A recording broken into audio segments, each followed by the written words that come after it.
Hey everybody, welcome to Bloodstained Curse of the Moon. This is a game directly influenced by Castlevania, and you'll see very, very soon. We're gonna go and get started. Now, here's the deal.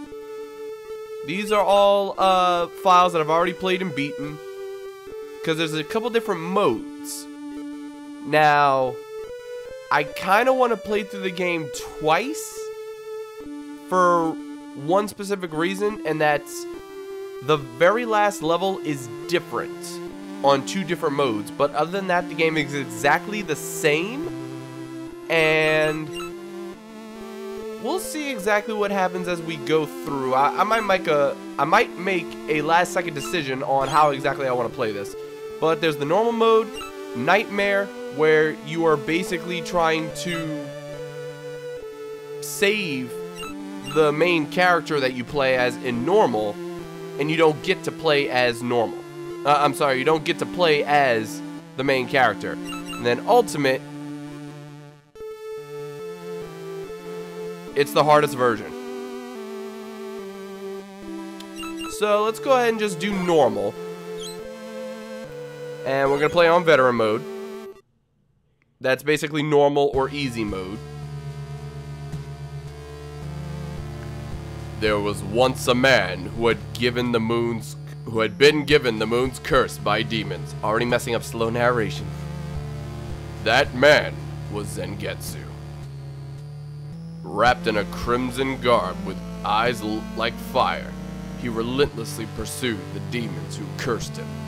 As he journeyed from one pit of darkness to another, he would stop at nothing until he struck down every last demon in his path.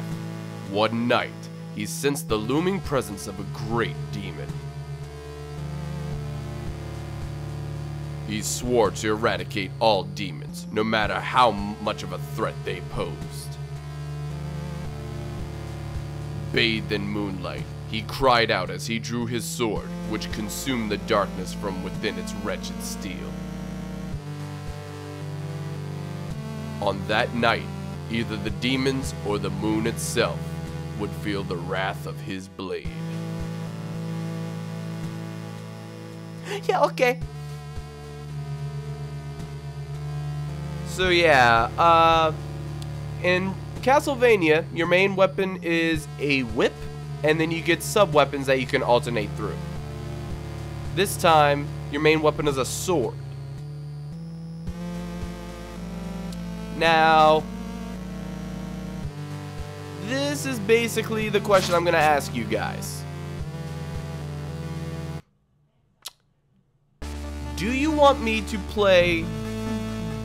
I'm streaming this on Twitch, by the way, YouTube peeps. So, Twitch, you guys get to decide this, I guess. Type 1 or 2 in the chat for the following options. 1, play through the game normally the way they want you to play through it, where you're saving other characters and you get to play as them. Type 2, if you want me to play as just the main character and power him up throughout the game, because if you play with the other characters, the main character you're playing as right now gets no power-ups whatsoever. This is his ultimate ability, and he can also crack a whip as a sub-weapon, but that uses up weapon points. And there's different sub-weapons each character gets that makes the entire game easier or harder depending on what you're using and where you're at in the game.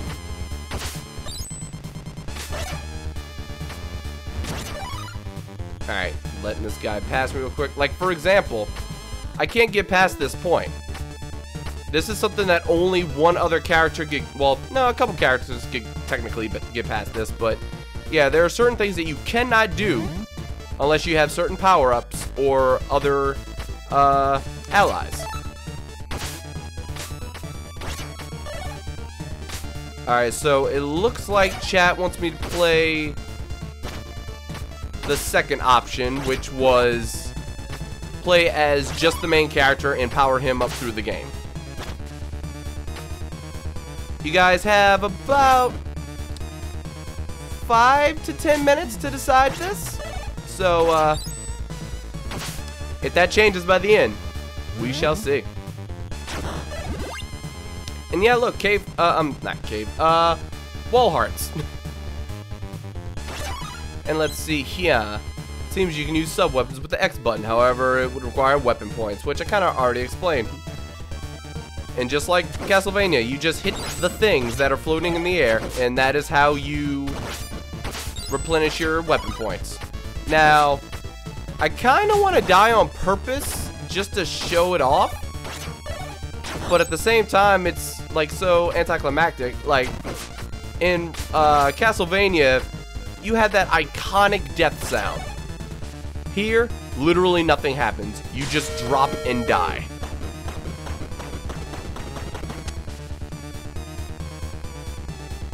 Oh, and it looks like chat's actually flipping their script. They want me to unlock the other characters and play as them as well. Alrighty then.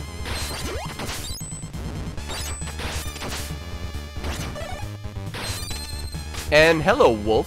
Oh, excuse me. I did not mean to hit that. Like, for example, here's another area that you cannot reach without another character, and you may be wondering, well, why is that even there if you don't have the characters yet, or you can't have them yet? Well, in the other mode that we saw before, you can actually start the game from the beginning with the other 3 characters, but you just don't get the main character.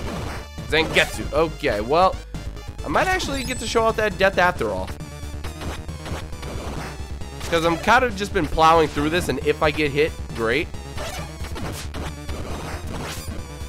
But you can see that the early game is relatively easy. And then don't get spooked by this big guy. Because when you have the scroll sub-weapon, you spit fire. Darkness, dimension, stuff. And it's very easy to kill him. Also, I think it just takes 5 hits to kill him or something like that. So you don't even need your sub-weapons for stuff like that. It just makes it easier. Oh, and I accidentally got health, so... oh, well, whatever. They're doing a very nice job of replenishing you before you get to fight the boss. And by the way, boss time.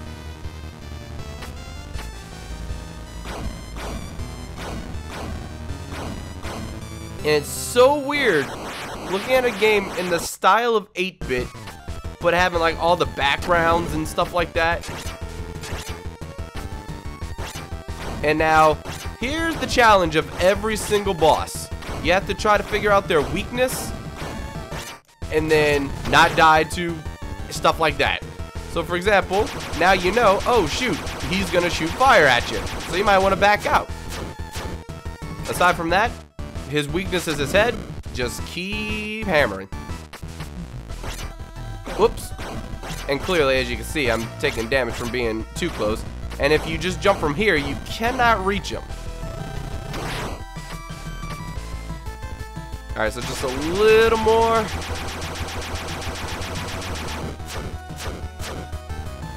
And I don't have my whip anymore because I've already used all my weapon points. I'm gonna get up here. There we go, and now he's dead. But here's something about all the bosses. They will try to do one final desperation move after they're dead just to do damage to you. And this doesn't matter here, but it matters in what's actually their boss rush mode, where you go through every single boss in the game, but you have no revives, you have no continues. You have to do it all at once. You only have 2 hearts to heal your stamina. And your allies do not share the same health bar. So, everyone wants to save the characters. Normally what would happen here, Zangetsu wouldn't like this person. He'd stab her to death, consume her soul, and then power up. And I believe you get like super speed where you just keep tapping A and you can actually sprint, but nope, we're gonna be saving. Thank you for saving me. Was it the demon's power you used to seal that beast? Wait, you're a shardbinder. That power can summon forth demons at will. I cannot allow that. Wait, it is true that I am a shardbinder. However, I have sworn to be ever righteous in my command of this power. I refuse to be used for evil. Then show me the proof of that determination in battle. And Miriam has become an ally. Now, Miriam is more so the Castlevania style. So you press L and R to switch between your different allies. So you could jump higher. And now you got a long-range whip. And as you can see, 2 different amounts of health. Not even just not shared health at all. You have 2 different amounts of health. And each character has their own set amount. And also, yeah, I didn't forget to mention. Oh, didn't mean to do that. You can slide as her. So that's how you get into those little small spaces that you saw before. Now, as far as how long this game is, I think we're going to be probably squeezing 2, probably 2 stages per episode. And this is only an 8-stage game, so it's kind of short. Like right now, I'm definitely going to be using Miriam throughout as much of this level as possible. There are times where you're going to want to switch. But usually one character does the best for you, depending on how your playstyle is. Now wait, someone in chat. Oh, RFS is saying, is it just me, or are those sprites slightly off-putting? I don't know what you mean.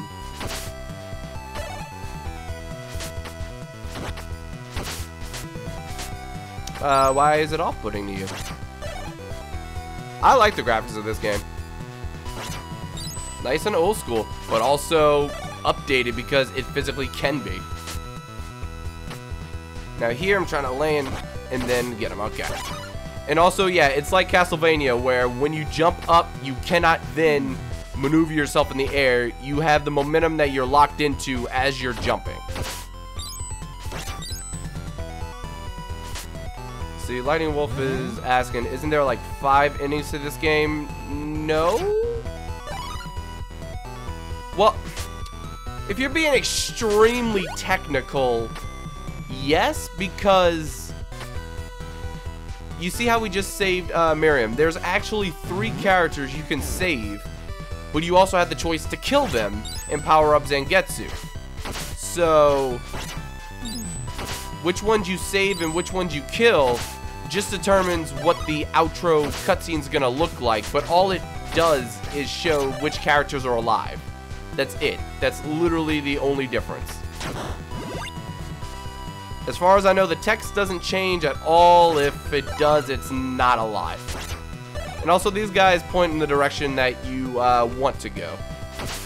The fast/safe route.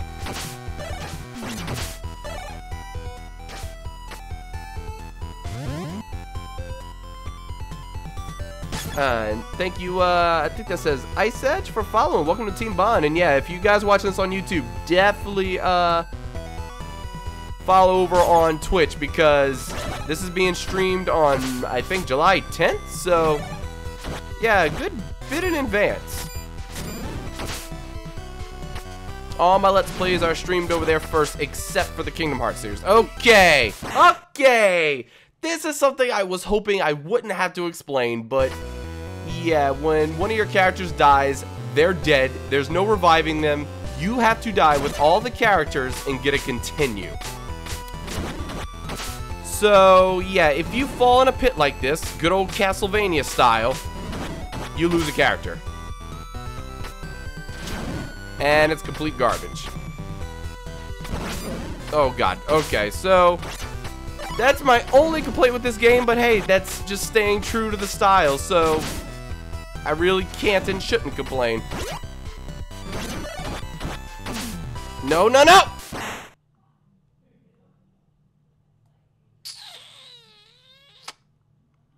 See what I mean? And you get pushed this far back. So yeah, there are different checkpoints throughout the game. So you start over in the room you're in when you die, but when you continue, you go to some other predetermined checkpoint in the game. Okay. Yeah, I'm a little rusty, haven't played through the game in a bit. And honestly, last time I did play, I played the solo game with just Zangetsu. Yeah, you definitely want to avoid death at all costs. I mean, clearly, you don't want to die when you're playing a video game. I mean, you don't want to die ever, but... yeah, you don't want to, there's no death abuse. Like, dying doesn't speed you up or send you back to a certain point or anything. Oh, no. Yeah, I'm gonna stay right there, take that hit. Because those guys actually vanish whenever they hit you. They just do a little damage at first. Nope, I'm switching. And that could have been nice for Miriam. Okay. And remember how I said characters don't share health? Yeah, look at this difference right now. So I'm gonna stick with your boy right now. Now this actually powers you up. So enemies that normally took 2 hits to kill only take 1 now. But it still uses weapon points. And I really want to avoid death from now on, so be very careful. Oh, I specifically wanted to throw my daggers at him, because you can do that. You also don't want to waste your weapon points too much, because when you get to a point where you absolutely need them to progress because of your skill or lack thereof, yeah, just try to keep as much weapon power as possible. Okay, hold up. We switching. Let's switch over to the whip. Now, these guys can be annoying. Oh. More so because of the surroundings and the Castlevania style mechanics. Okay, whatever happens, I just want to have Miriam for the end of this. That's my one and only concern right now. Just to show this guy off. 5 hits. Didn't even get a chance to attack again, so we're good. Now we get to slide down here, and our weapon stash has gone up to 30 instead of 10. Would not have been able to get that without Miriam because we killed her. Zangetsu can't do anything. He can't slide. Okay, hurry up and die. There we go. Now, this could be a problem. Never mind. No, wait, nope, no, it's a problem.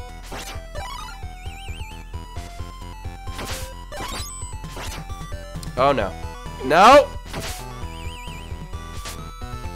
Alright, here we go. It's like the sun in Mario 3. But yeah, I have 1 hit. Hopefully I can do this without getting hit. I'll switch to Zangetsu if I absolutely have to, but Miriam is amazing for this. You walk up. Giant, crab, mutant, guy, turtle. We have no idea what this guy's supposed to be. But yeah, you can hit him with the whip, and then your high jump allows you to jump over that without even stepping on the icicle spears that fall down. Now here, summons a bunch of bubbles, and bubbles are a threat, believe it or not. And here, my main concern is popping the bubbles, making sure he has no extra attacks, and then do, oh, nope. Nope. Okay, well, we're good, we're good. Oh, I'm about to get hit by that. Never mind. I'm surprised I didn't get hit by that. And I'm surprised I jumped over that. But yeah, this game's a lot of trial and error. You may not understand how to beat every single boss the very first time through because you need to see their moves in action before you know how to counter them. For example, this. You saw that I got hit, but I didn't really lose any health. That would make you lose health in boss rush mode. So they definitely change up their game. Now this guy, I adore. that I would be defeated by a demon. I have been thoroughly humiliated. I am Alfred, an alchemist. Alchemist? You use demons to fulfill your worldly desires. Every achievement requires a fair exchange. Even using demons is sometimes necessary. You have your own goals, correct? My power may be of use even to you. Your existence is unsettling to me, but your skills are not without value. I'll leave your head where it is for now. This guy, man. But Alfred, I love this guy. Because what he could do...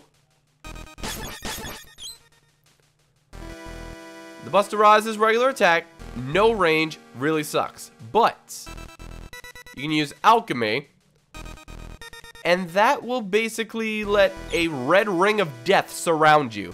Anything that touches it takes damage. So if something only dies in one hit, you can literally just walk right through them. And you can stop a lot of projectiles.